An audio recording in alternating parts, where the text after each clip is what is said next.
नमस्कार, संविधान लाइव के आंदोलन अपडेट में आपका स्वागत है। बात करते हैं शुरू कल के प्रदर्शन से। कल भोपाल के इकबाल मैदान में हाथरस पीड़िता के न्याय को लेकर प्रदर्शन किया गया और ये प्रदर्शन में पहले मानव श्रृंखला बनाई गई और उसके बाद कैंडल मार्च निकाला गया। शाम 5 बजे के आसपास भोपाल के इकबाल मैदान में, जो कि सीए एनआरसी का भी केंद्र बना हुआ था, वहां लोगों का जुटना शुरू हुआ और लगभग 6 साढ़े 6 बजे तक लोगों ने मानव श्रृंखला के जरिए नारेबाजी की, देश की एकता और अखंडता के लिए नारेबाजी की और आजादी की मांग की, हर तरह के जुल्म और जाति से खिलाफ आजादी की मांग। इसके बाद शाम 6:30 बजे प्रदर्शनकारियों ने मिलकर कैंडल मार्च निकाला, जो वावे सिकंदरी से होते हुए गौहर महल की तरफ गया और सीढ़ियों पर जाकर वहां कुछ भाषणों के बाद ये आंदोलन को आगे बढ़ाने को लेके इस शुरुआत को साझा करते हुए इसका उस दिन अंत हुआ और कहा कि हम देश की हर एक बेटी के लिए ये संघर्ष कर रहे हैं और जब तक कि महिलाओं की सुरक्षा सुनिश्चित नहीं हो जाती है, इस आंदोलन को कायम रखा जाएगा, इस आग को बरकरार रखा जाएगा। बात करते हैं आज की। आज भोपाल के गांधी भवन में जो प्रदेश के जन संगठन हैं और जो लोकतांत्रिक प्रगतिशील संगठन हैं, संस्थाएं हैं और राजनीतिक दल हैं, उन्होंने एक साझा राज्य स्तरीय सम्मेलन किया। इस सम्मेलन का नाम दिया गया संविधान बचाओ, देश बचाओ, भाईचारा बचाओ। इसके तहत लोगों ने जो बात की वो मोटे तौर पर यही थी कि देश के जो हालात हैं उस समय जो साझी संस्कृति है और भाईचारे की भावना है उस पर लगातार हमले हो रहे हैं और एक नया इतिहास गढ़ने की कोशिश की जा रही है। इस सम्मेलन में 4 प्रस्ताव पारित किए गए हैं। उन 4 प्रस्तावों में शामिल है कि देश में जो भाईचारा और अमन की संस्कृति है उसे लोगों तक पहुंचाया जाएगा। दूसरा है कि यहाँ देश के लोगों को भाईचारे के लिए, लोकतंत्र बचाने के लिए एकजुट किया जाएगा। तीसरा, संसदीय राजनीति में जिस तरह से हमले हो रहे हैं लोकतंत्र के ऊपर, उसके खिलाफ एकजुटता लाई जाएगी और उसके खिलाफ संघर्ष किया जाएगा। और चौथा एक दिलचस्प पहलू ये है कि इसमें मध्य प्रदेश में इस समय जो उपचुनाव चल रहे हैं उसमें दल बदलुओं के खिलाफ वोट डालने की लोगों से अपील की जाएगी। तो एक तरह से ये कांग्रेस के पक्ष में भी जाता हुआ लग रहा है और इस पूरे सम्मेलन में वामपंथी कार्यकर्ता ज्यादा थे। मार्क्सवादी कम्युनिस्ट पार्टी और भारतीय कम्युनिस्ट पार्टी के साथी तो थे ही, साथ ही समाजवादी और जनता दल से जुड़े हुए संगठनों से जुड़े हुए लोग भी शामिल थे इसमें। मोटे तौर पर ये सारी जो इसमें प्रस्ताव पारित किए गए हैं ये पिछले 30 साल की राजनीति में लगातार पारित किए जाते रहे हैं और इन पर बहुत बातें हुई हैं। विभिन्न सेमिनारों से, विभिन्न आयोजनों से, गोष्ठियों से इस तरह के प्रस्ताव पारित हुए हैं, लेकिन जमीन पर बहुत कम काम दिखाई देता है। ये आंदोलन इस तरह का चल पाएगा और जमीनी एकता किस हद तक कायम कर पाएगा, उस पर बहुत कुछ बदलाव की उम्मीद की जा सकती है। खास करके किसान, मजदूर, नौजवान, महिला, इनकी एकजुटता को किस तरह से संभव बनाया जाएगा, ये एक देखने वाली बात होगी।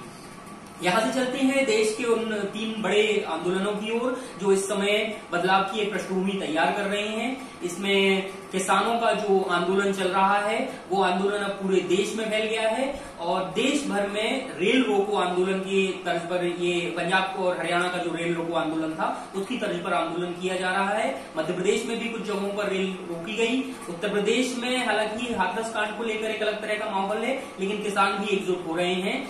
बिहार में राजनीतिक सरगर्मियां तेज हैं, चुनाव की आहट आ चुकी है, उस बीच में किसानी एक बड़ा मुद्दा है और तीनों कृषि कानूनों के खिलाफ लगातार प्रदर्शन हो रहे हैं। साउथ इंडिया से अगर बात करें तो कर्नाटक और तमिलनाडु और केरल, इन तीनों जगहों से लगातार खबरें आ रही हैं कि वहां किसान आंदोलन का समर्थन किया जा रहा है और तीनों कृषि बिल के खिलाफ लोगों में खासी नाराजगी है। इसी से जुड़ा हुआ एक सवाल है रेलवे के निजीकरण का और बाकी जो भी कंपनियां हैं उनके निजीकरण को लेकर। मध्य प्रदेश की बात करें तो मध्य प्रदेश के कई कर्मचारी संगठन आंदोलन की तैयारी कर रहे हैं। उत्तर प्रदेश के मऊ में आज एक बड़ी बैठक हुई है। छत्तीसगढ़ में लगातार कर्मचारी संगठन निजीकरण की मांग को लेकर अपनी आवाज बुलंद कर रहे हैं। रेलवे में तो खासकर ट्रेड यूनियन जो रेलवे की है वो इसका खासा विरोध कर रही है। निजीकरण के साथ साथ जो लेबर लॉज अभी पारित किए गए हैं उनका भी विरोध हो रहा है। उसमें खास तौर पर जो ट्रेड यूनियन बनने की बात है, एक ट्रेड यूनियन एक कंपनी में जो नियम बनाया गया है उसका खासा विरोध हो रहा है और उसमें भी मिल के या कंपनी के जो मालिक होंगे उनकी सहमति अनिवार्य होगी। इसको लेकर लोगों में बहुत नाराजगी है। तीसरे जो सबसे बड़ा आंदोलन इस समय देश को मथ रहा है वो है हाथरस कांड को लेकर। हाथरस में आज पुलिस बल बढ़ा दिया गया है, 3 और नई कंपनी तैनात की गई है और हाथरस का जो पीड़िता का गांव है उस गांव को पूरी तरह से छावनी में तब्दील कर दिया गया है। बाहर के लोग अंदर नहीं आ सकते, अंदर के लोग बाहर नहीं जा सकते। एक तरह से लॉकडाउन की जो स्थिति कोरोना के दौरान हम आपने अपने घरों में अपने आसपास की हालत में देखी है, उससे भी ज्यादा तीखी वहां पर कार्रवाई की गई है। पुलिस वहां पर जो पत्रकार अंदर जाना चाहते हैं, पीड़ित परिवार से बात करना चाहते हैं, उन्हें भी नहीं जाने दे रही है और किसी तरह का कोई जवाब नहीं दे रही है। पुलिस प्रशासन का सिर्फ ये कहना है कि हमको किसी को अंदर जाने की इजाजत नहीं है और हम किसी को अंदर नहीं जाने देंगे। आज वहां पर तृणमूल कांग्रेस के नेता डेरेक ओब्रायन भी पहुंचे थे, जिनके साथ धक्का मुक्की हुई और उन्हें गिराया गया। कल इसी तरह के फुटेज राहुल गांधी के भी सामने आए थे, उनके साथ भी धक्का मुक्की हुई है। तो पूरे देश में इन सारी कवायद को लेकर विरोध है और कल जैसा कि हमने बताया था कि पूरे देश में 700 से ज्यादा स्थानों पर विरोध प्रदर्शन हुआ है। आज भी विरोध प्रदर्शन का सिलसिला जारी रहा। गांधी जी और लाल बहादुर शास्त्री जी को याद करते हुए लोगों ने आज लोकतंत्र बचाने और लोकतंत्र पर जो लगातार हमले हो रहे हैं उसके साथ हाथरस पीड़िता को न्याय दिलाने की मांग भी की है। तो ये मोटे तौर पर देश का अभी माहौल है।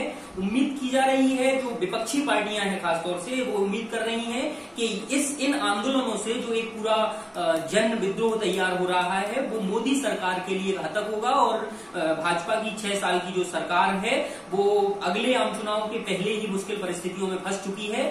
कई विशेषज्ञ इसे ये भी मानते हैं कि जो पिछली यूपीए सरकार थी, 2009 में जो यूपीए सरकार बनी थी दूसरी यूपीए की, उसके आखिरी के सालों में जिस तरह का विद्रोह शुरू हुआ था उसमें इसी तरह की आप देखेंगे कि आंदोलनों की पृष्ठभूमि थी। एक तरफ निर्भया का आंदोलन चल रहा था, भ्रष्टाचार के खिलाफ आंदोलन चल रहा था, किसान और मजदूर सड़कों पर थे और अर्थव्यवस्था लगातार संकट में थी। अर्थव्यवस्था को लेकर जो लगातार बिल आने थे, जल्दी जल्दी फैसले किए जाने थे, वो फैसले नहीं हो पा रहे थे। इस तरह से एक गुस्सा था लोगों के बीच में। तो ये सारी परिस्थितियां इस समय बनती हुई दिखाई दे रही हैं। इससे विपक्ष में खासा उत्साह भी है और विपक्षी दल एकजुट होकर इसमें अपनी कामयाबी की ओर देख रहे हैं। देखना दिलचस्प होगा कि अगले 2-4 महीनों में किस तरह के हालात बनते हैं और विपक्षी पार्टियां अपनी एकजुटता, जो वो कागजी एकजुटता बताती हैं और इसके लिए बैठकें करती हैं, उसे जमीन पर कितना उतारती हैं। हम इन सभी पहलुओं पर नजर रखेंगे। आप बने रहिए संविधान लाइव के आंदोलन अपडेट के साथ। अगर आंदोलन से जुड़ी आपके पास कोई खबर है